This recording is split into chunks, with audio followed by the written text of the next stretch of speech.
One of the greatest speaking tips I ever learned was from the amazing, late, great Larry Wilson. And years ago when I first got started as a professional keynote speaker, this is probably 1996, Larry said to me, Steve, he said, never forget to build time into your speech so you can play with the audience. He said, when you're playing with the audience and you're going back and forth with them and having fun with them and it's off the cuff and you've reserved a block of time for this exchange, it's magic. He said it's the highest level of connection you can get with any audience. And I don't think I really understood it back then because I was brand new and I was just glad to be getting paid to give speeches. And but when I started trying it, you know, someone would say something in the audience, or I would screw up something in the speech or something, and the audience would laugh, and all of a sudden we'd have a back and forth going on, even if the back and forth was rhetorical in the sense that, you know, they were saying it to themselves and I was saying it out loud. But I've also had people yell things out, say things in the first row or the 50th row or whatever, the mezzanine or whatever it was, and you react on the spot because you know in a 45-minute speech, let's say, I typically build in about 5 minutes to play with the audience. So I know I've got 5 minutes that's not word for word, that's not, you know, it's completely scripted. It's just part of it where I've got this breathing room where I can make it look like the speech is completely off the cuff, which at the professional level, it's not. It's a show. It's a performance. It's authentic, completely authentic.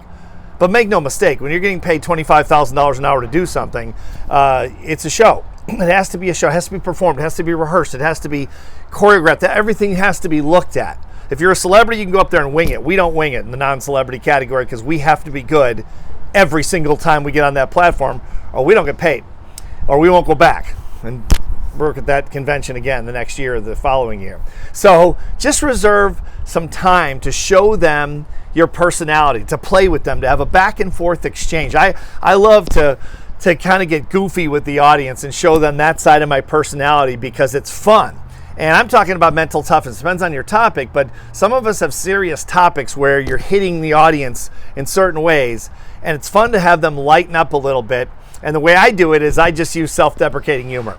One of the great things Bill Gove, the great father of professional speaking, taught me over the years, 5 years on the road with Bill Gove. He said, Steve, there is no faster connection to an audience than self-deprecating humor. He said, if you screw something up or you have some kind of situation where you were embarrassed, or your kid beat you in Monopoly, or you know some kind of embarrassment, some kind of thing where you can make fun of yourself. He said audiences love self-deprecating humor. So you can start there if you're not sure where to start. But things happen at audiences sometimes. You know, sometimes I'll ask the audience to yell out. I'll say, what percentage of people think that whatever? And I'll say, yeah, there's only 1,000 people in the room or 2,000 people. Just yell it out. We can hear it. And you'll have people yelling from 80 rows back.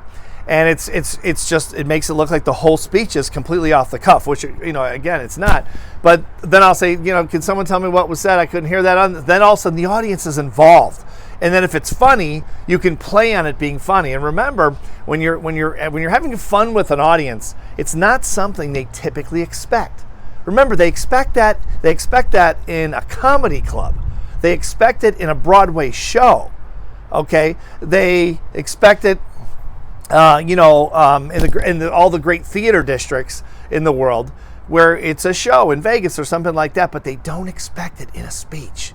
What they're expecting are one of two things, either a motivational speech or a lecture like back when they were in college.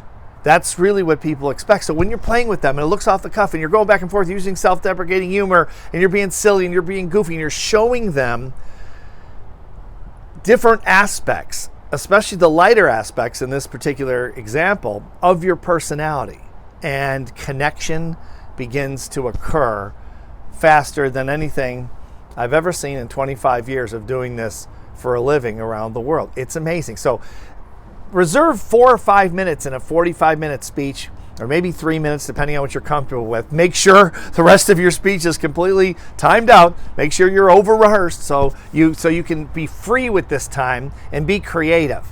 It's one of the most magical things I've ever seen on stage as a speaker during my entire career. And anyone can do it, but you do have to plan for it. So don't forget to play with the audience.